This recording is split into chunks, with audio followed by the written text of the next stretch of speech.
ever thought about starting your own podcast but felt overwhelmed by how to host, where to distribute to, and equipment you need? In this video, I'll be talking about how to start a podcast from scratch.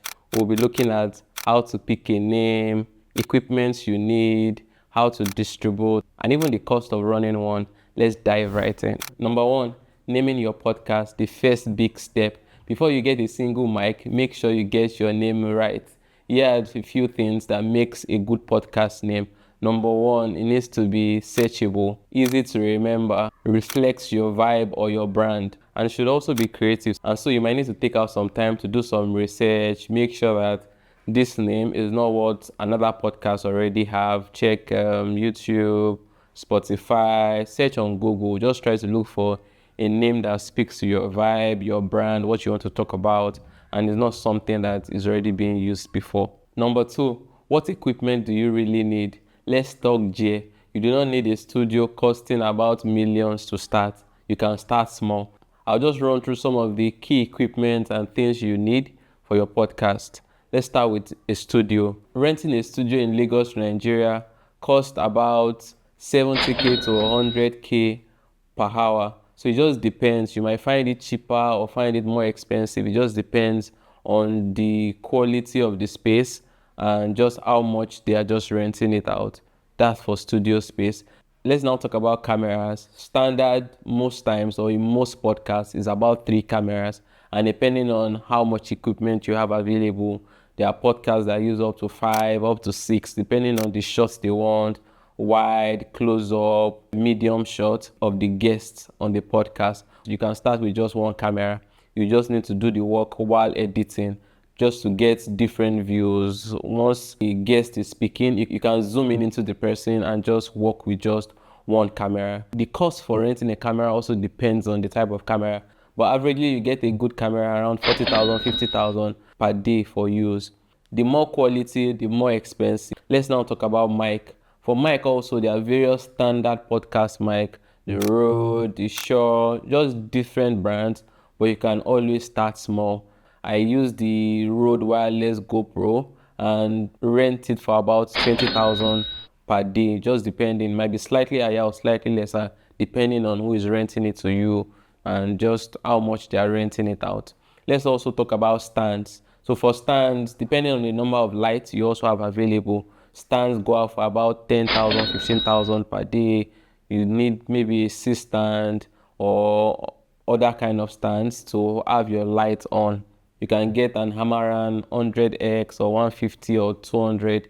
The cost for renting any of these lights, could be Amaran or any other brand, ranges from around 20k, 30k, 40k, 50k, and much more. Could be much more expensive. It depends on how big the light is and the brand. So you can rent 1, 2, depending on how much funds you have available. So if you also want to add color to your set, you can rent RGB lights. They also go for around 10k, 20k, 30k, depending on the size of the RGB light. And then finally, your overall set design. So depending on what you have available to you, you can create something in any space you have available, or just look out for any studio that has a very nice set design. Number 3, post-production. After a successful production, you have your guest, you have your set design, you've recorded your first episode. So in post-production, for editing the video, I primarily use Adobe Premiere Pro. So it depends on if you are skilled to be able to use it. If you don't know how to use Premiere Pro, you can outsource to any video editor you have around. And as time goes on, you can also develop the skills. There are also other applications that you can use to edit your video. Don't forget, you can always start small and gradually improve the quality of your production and even your post-production.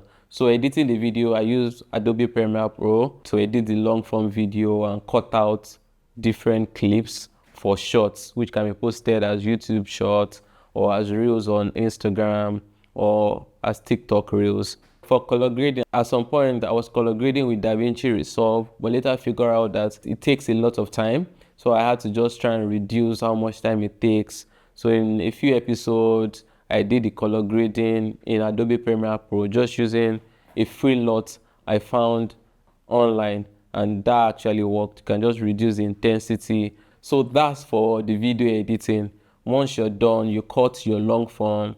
You can also export short clips which people can easily watch and binge on when they're on YouTube, on Instagram, or on TikTok. Also for the audio, I do some minor audio editing with Adobe Audition. So if you are shooting in a less noisy environment or in a very good studio, you might not need to do a lot of audio editing. And also for your mic, if you are using proper studio mic, you might not need to do a lot of post editing for your audio.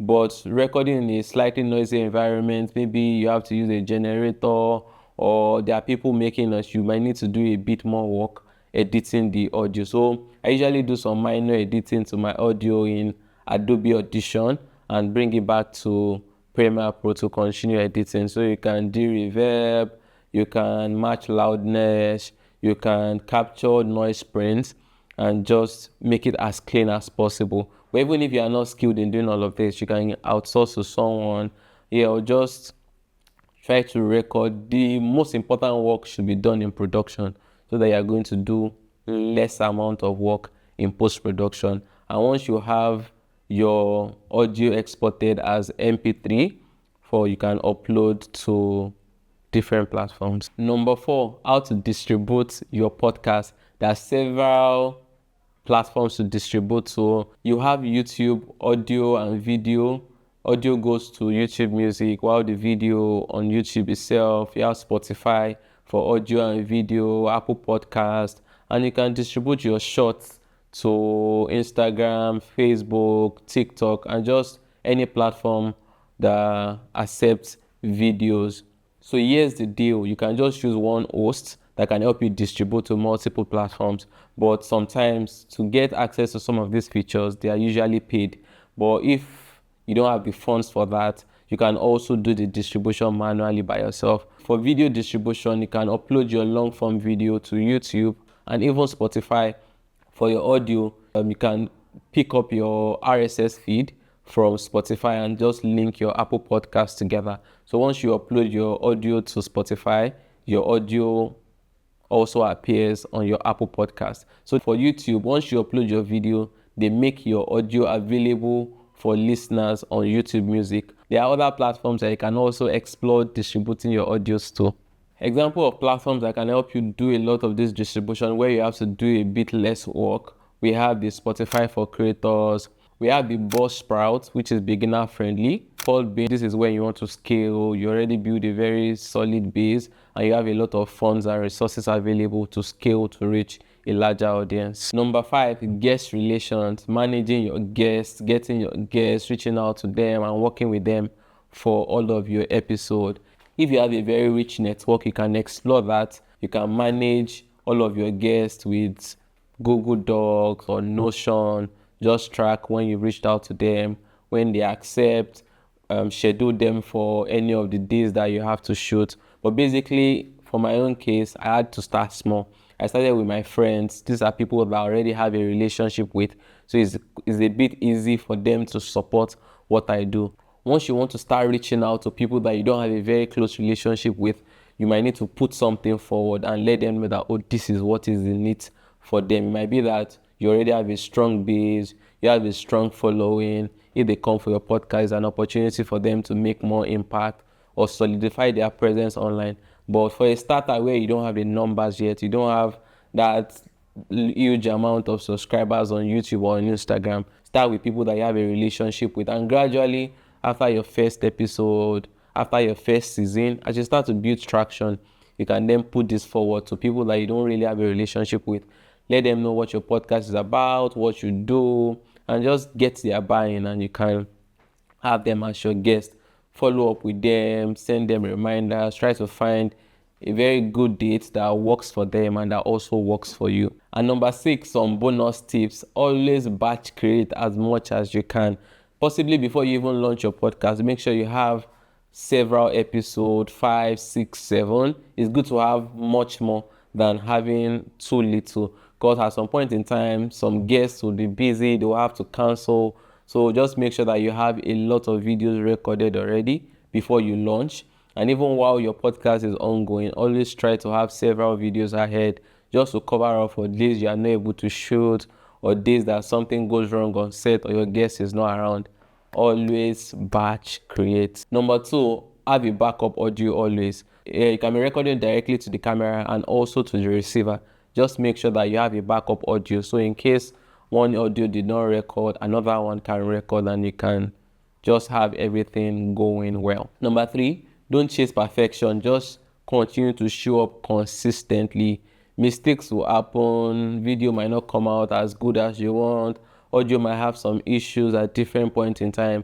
Just make sure that you continue to show up consistently. You might even post an episode that you think that will do very well, might get very low numbers, but just keep pushing and keep showing up. People are seeing it. They just might not comment or share or like, but you just need to keep showing up, and gradually the traction will come.